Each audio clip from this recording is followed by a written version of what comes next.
Good morning students. In previous class we started our new chapter in class 7 that is hydrosphere. पिछली class में हमने हमारा नया chapter start करा था क्लास 7 में जिसका नाम था hydrosphere. In that chapter we discuss about the what the term understood hydrosphere. हमने समझ लिया था कि जो हाइड्रोस्फीयर टर्म है, जो हाइड्रोस्फीयर वर्ड है, उसका एक्चुअल मीनिंग होता क्या है. तो अब hydro equals to water and sphere मतलब कि राउंड शेप. तो हमने डिस्कस कर लिया था दैट 71% ऑफ वाटर इज़ जो है वो हमारी अर्थ में कवर्ड है and remaining of the part is covered from the land. इसलिए अर्थ को ब्लू प्लैनेट भी बोलते हैं because water colour is in blue form.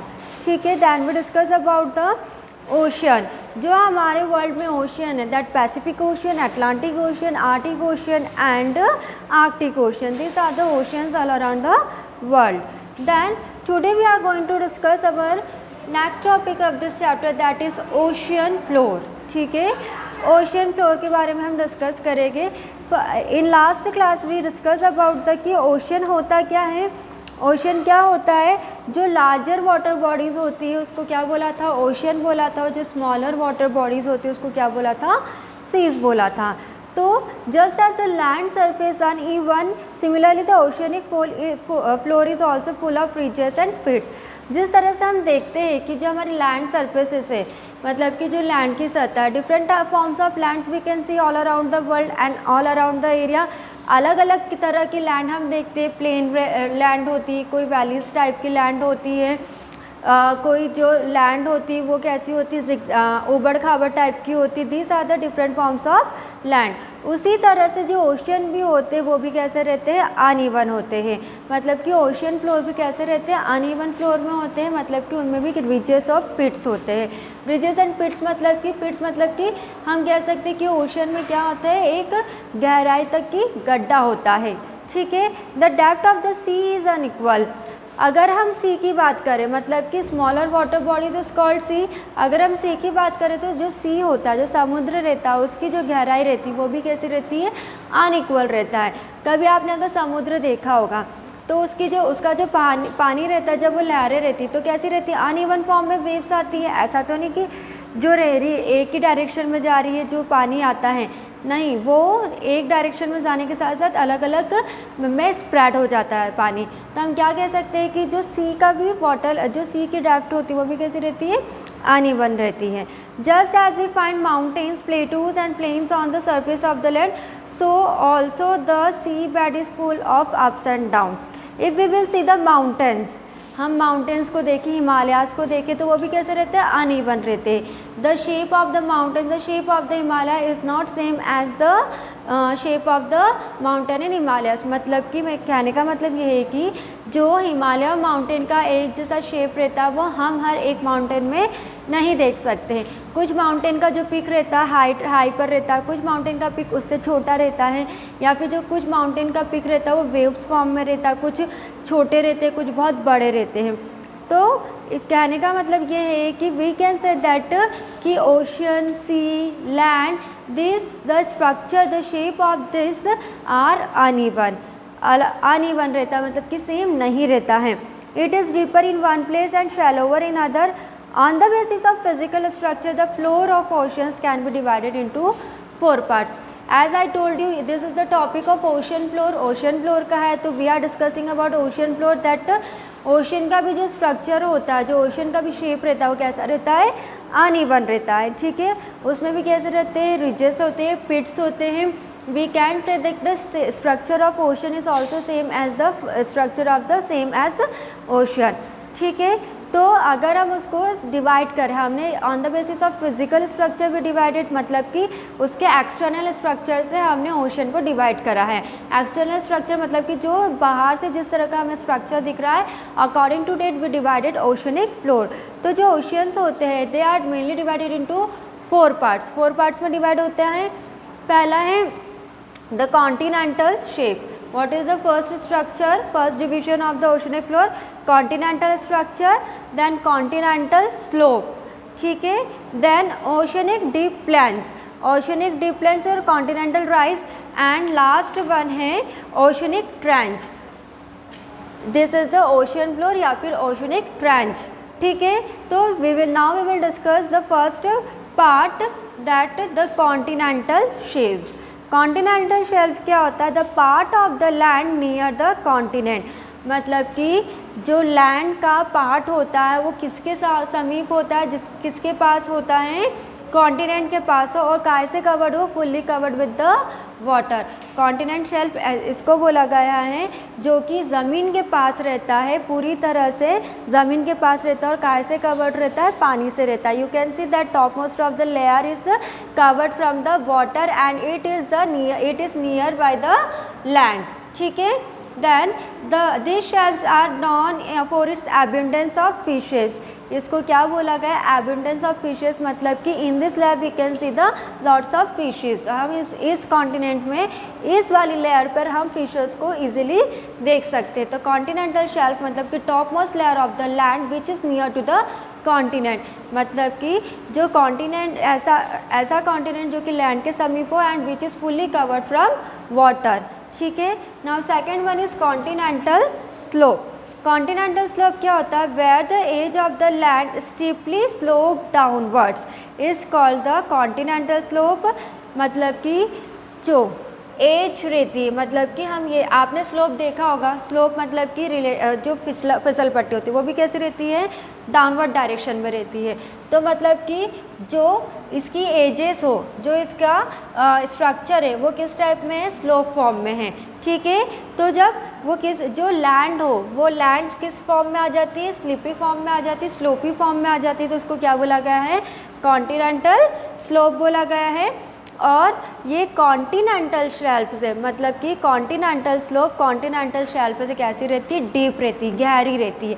You can see on picture that it is the continental shelf, this is the top most layer of the land which is near by the continent. And second one is the continental slope, जो कि कैसी sloppy form में है। जो इसका as है वो कैसा दिख रहा है आप लोग को? स्लोप्ड फॉर्म में दिख रहा है, मतलब कि थोड़ा कर्व्ड शेप में दिख रहा है, ठीक है। तो you can easily predict that continental shelf से कॉन्टिनेंटल स्लोप जो है वो कैसी है? डीपर है। Understood. Now the oceanic deep plains, the part of the ocean bed which is deep and plain is called the oceanic deep. Now that continental rise equal to oceanic deep plains। deep plains आप समझ सकते हैं कि इसमें किसके बारे में जिक्र करा होगा? ऐसी प्लेन, ऐसा लैंड जो कि कैसा हो? गहरा हो, ठीक है, जिसका जो सतह और जिसकी सरफेस कैसी हो? गहरी हो, तो उसको क्या बोला गया है? Oceanic deep plain. देख सकते हैं आप ये कैसी जा रही है? ओशनिक डीप प्लेन, मतलब कि इसकी लैंड कैसी है? डीप है, और किस फॉर्म में? प्लेन है, ठीक है। Now this plains occupy the most part of the ocean bed, the remains of the sea animals and remains of micro organisms and vegetations are found here. In continental shelf we can see the lots of fishes. हम fishes को अपने naked eyes, हम fishes को इस top most layer पर देख सकते हैं। पर जो कॉन्टिनेंटल राइज है, जो ओशन डीप प्लेन है, उसमें हम जो एनिमल्स का रिमेन्स ऑफ सी एनिमल्स, मतलब कि सी एनिमल्स, फिश हो गया, ऑक्टोपस हो गया, वैल, ये सब कैसे हमारे सी एनिमल्स, एक्वेटिक एनिमल्स का जितना भी रिमेनिंग पार्ट होता है, या फिर micro organisms which are not able to see from our naked eye, तो उनका जितना भी रिमेनिंग पार्ट रहता है वो हम यहाँ पर देख सकते हैं, ठीक है ना। Last one is ocean floor, या फिर हम कह सकते हैं द ओशनिक ट्रेंच। मैंने क्या बताया कि जो ओशियन रहता है वो भी अनइवन रहता है, उसमें रिजेस या पिट्स होते हैं। तो ओशियन फ्लोर वो होता है at the bottom of the sea there are many deep pits which are known as the oceanic trench. अगर हम समुद्र की सबसे लोअर स्टेज पर जाए, लोअर लेयर पर जाए, तो लास्ट क्या होता है? ओशियन फ्लोर होता है, जिसमें कि हम बहुत गहराई तक की पिट्स को देख सकते हैं, मतलब कि जो खुदाई गड्ढा होता है उसको बोला गया है पिट्स। सी के अंदर भी ये 4 फॉर्म्स होते हैं, और लास्ट वाला होता है ओशनिक ट्रेंच या फिर पिट्स, जो कि बहुत गहराई तक की होता है, because this is the last layer of the oceanic floor. The world deepest trench is the Mariana in the Pacific Ocean. In previous class also I told you, सबसे बड़ा जो ट्रेंच है वो कौन सा है? मैरीना ट्रेंच है, जो कि सबसे बड़े ओशन में पाया जाता है। Pacific Ocean is the largest ocean in the world in which we can see the Mariana trench. So this are the 4 parts of the ocean floor. कौन कौन से हो गए? कॉन्टिनेंट शेल्फ में को क्या बोला गया है? It is also known as abundance of fish. Second, oceanic plain cover most of the ocean bed. जो ये कॉन्टिनेंटल स्लोप होता है किस फॉर्म में रहता है? स्लोपी फॉर्म में रहता है। And third one is the continental rice को क्या बोला है? जो कि इसमें जो रिमेनिंग पार्ट्स होता है एक्वाटिक एनिमल्स और माइक्रो ऑर्गेनिजम्स का ये यहाँ पर पाए जाते हैं। And the world deepest trench which is the world deepest trench? Marina is the world deepest trench. Now we discuss about the ocean and oceanic floor. Now we will discuss about the advantages of oceans. ठीक है, तो following advantages of oceans, that rains on land. First is the rains on land, second one is balance of temperature, and third one is means of transport. You can see what are the advantages of the ocean. Rains on land. Rains on land कैसे? All the rain on land are due to the evaporation of sea water. Rains are very useful for vegetation. सबको पता है कि rain किस तरह से form होती है। वाटर साइकिल जो है हम 5th क्लास से पढ़ते हुए आ रहे हैं। तो जो बारिश होती है वो कहाँ पर होती है? जो वाटर ड्रॉपलेट्स होती है, ड्रॉप्स ऑफ वाटर कहाँ पर फॉल होते हैं? ज़मीन पर, लैंड पर फॉर्म होती है। और किसकी वजह से होती है? जो सी वाटर में इवोपरेशन होता है उसकी वजह से क्या होता है? रेनफॉल होता है, रेन अकर होती है। एंड रेन्स जो रहती है वो क्या होते हैं? Rains are very useful for vegetation. सबको एवरीवन नोज कि without water we can't survive our life. जो rains it is important for human beings, it is important for vegetation means for the agriculture purpose, and it is important for animals also. ठीक है, then second one is balance of temperature. Balance of temperature कैसे? Oceans help to maintain balance of temperature on land. If there will be no ocean, तो जिस तरह से जो naturally temperature maintain होता है वो बैलेंस नहीं हो पाएगा। ठीक है, मीन्स ऑफ ट्रांसपोर्ट में international trade is possible because of the oceans and seas which joints the continent. जो भी हमारी कंट्री में या हमारी कंट्री से जितना भी प्रोडक्शन होता है, अगर इंटरनेशनल लेवल पर हमें इंपोर्ट या एक्सपोर्ट करवाना है तो ocean is only a one kind of the ocean ही एकमात्र साधन है। Ocean is one kind of the resource जिससे कि हम इंटरनेशनल ट्रेड मतलब कि गुड्स हो गए, प्रोडक्शन हो गया, जितना भी सामान है हम ओशियन के थ्रू ही क्या कर सकते हैं? इंटरनेशनल ट्रेड को हम इंपोर्ट या फिर एक्सपोर्ट करवा सकते हैं। क्यों करवा सकते हैं? क्योंकि ocean is the resource which joints the continents. Ocean ही एकमात्र साधन है जो कि कॉन्टिनेंट्स को क्या करता है? जोड़ कर रखता है। तो एडवांटेजेस कैसे हो गए हमारे? Rains on land, without rains we can't survive our life, all living things can't survive our life. Then second one is balance of temperature. Naturally temperature जो मेंटेन होता है वो मेंटेन होता है with the help of ocean only. And third one is the means of transport. मतलब कि international level पर हमें जितना भी एक्सपोर्ट इंपोर्ट करवाना है तो we can do from with the help of ocean only. क्यों करवा सकते? Because it joints the continents. ठीक है, now as I told you that rain जो रहता है, बारिश जो होती है हमारी ज़मीन पर किस तरह से होती है, तो our next topic is water cycle. ठीक है, तो वाटर साइकिल 5th क्लास से पढ़ते आ रहे। वाटर साइकिल मतलब कि एक तरह से पूरी साइकिल चलती है। तो on the surface of earth rivers lakes underground water ponds ice covered area seas etcetera are the sources of water. Everyone knows कि सोर्सेज ऑफ वाटर क्या है? रिवर्स हो गए हमारे, पॉन्ड्स हो गए, लैक्स हो गए, अंडरग्राउंड वाटर हो गए, ये हमारे क्या है? हमारे सोर्सेज ऑफ वाटर है। From this only we are getting water. ठीक है, water evaporates from the water bodies, the water vapours rises upwards, cool down and form clouds, the cloud precipitate in the form of rain. तो water जो रहता है, water bodies जो रहती है वो क्या होती है? वाटर बॉडीज जो रहती है वो क्या करती है? मतलब कि जो वाटर वेपर्स होते हैं वो क्या करते हैं? क्लाइमेट चेंज हो जाते हैं, दे कन्वर्टेड इनटू वाटर। और फिर क्या होता है? इवोपरेशन की प्रोसेस स्टार्ट होती है। इवोपरेशन की प्रोसेस कहाँ से स्टार्ट होती है? सी से होती है, समुद्र से होती है। और जो वेपर्स होते हैं वो कहाँ पर जाते हैं? आसमान में जाते हैं। जो वेपर्स होते हैं वो क्या फॉर्म करते हैं? क्या कंटेन करते हैं? क्लाउड्स का फॉर्मेशन करते हैं। और जब क्लाउड्स का फॉर्मेशन करते हैं तो वो क्या होते हैं?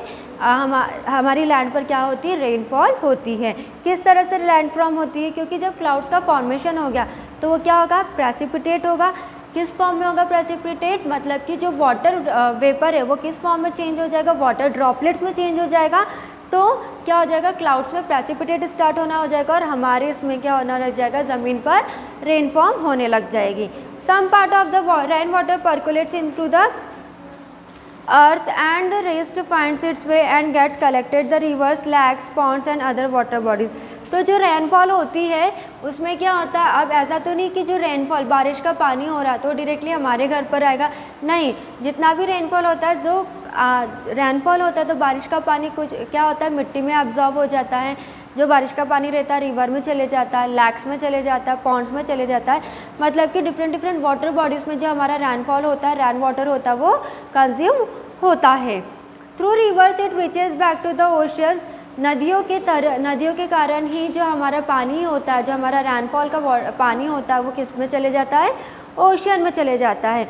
इस तरह से जो वाटर रहता है कंटिन्यूसली एक स्फीयर से दूसरे स्फीयर में क्या होता है, ट्रांसफ़र होता है। ठीक है, जैसे कि lithosphere, atmosphere and the hydrosphere, this is known as water cycle. ठीक है, तो वाटर साइकिल कैसा होता है, जब वाटर सी में से जो वाटर ड्रॉपलेट्स होती है वो किस में चेंज हो जाती है, वाटर वेपर में चेंज हो जाती है। वाटर वेपर जो रहता है वो क्लाउड्स में ग्रेजुअली क्या होता है, इंट्रैक्ट करता है, तब जाके क्या होता है, क्लाउड्स का फॉर्मेशन होता है। जब क्लाउड्स का फॉर्मेशन होता है तो प्रेसिपिटेट होते हैं, प्रेसिपिटेट होने के बाद उस फॉर्म में, प्रेसिपिटेशन किस फॉर्म में होता है, मतलब कि वाटर ड्रॉपलेट्स में, तो उसको क्या बोलते हैं, हम रेनफॉल बोलते हैं। और जो रेनफॉल होता है, रेनफॉल का जो पानी रहता है वो अलग अलग वाटर बॉडीज़ में कंज्यूम हो जाता है, कॉन्स्टिट्यूट हो जाता है, जैसे कि रिवर में हो गया, लैक में हो गया, पॉन्ड्स में हो गया, और इन सब के ज़रिए जो पानी रहता है वो क्या होता है, ओशियन में जाता है। तो इसको क्या बोला गया है, water cycle. And now importance of water, generally we can understand importance of water. Without water we can't survive our life. बिना पानी के हम हमारी लाइफ को बिल्कुल भी सर्वाइव नहीं कर सकते हैं। Earth is the only planet where which we can exist and where we can survive our life, क्योंकि अर्थ ही एक ऐसा है जहाँ पर कि हमें एयर, वाटर और लैंड मिलती है। Everybody is aware of the importance of water since early times. Humans and animals use water for drinking.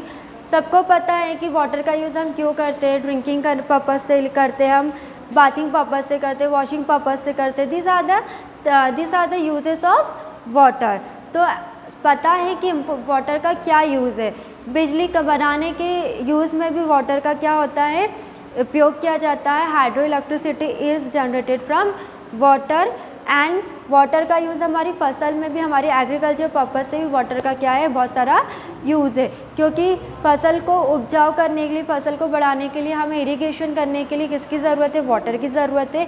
Industries, factories में भी वाटर का यूज़ होता है। तो हो गई importance of water. Importance of water भी हम 4th 5th से पढ़ते हुए आ रहे हैं कि ड्रिंकिंग पर्पज़ के लिए होता है, वॉशिंग पर्पज़ के लिए होता है, इंडस्ट्रीज़ में यूज़ होता है, इरिगेशन में यूज़ होता है, और बिजली बनाने के लिए भी वाटर का यूज़ होता है। तो everyone understood about these two topics which I discussed, that oceanic floor, water cycle and importance of water in our daily life.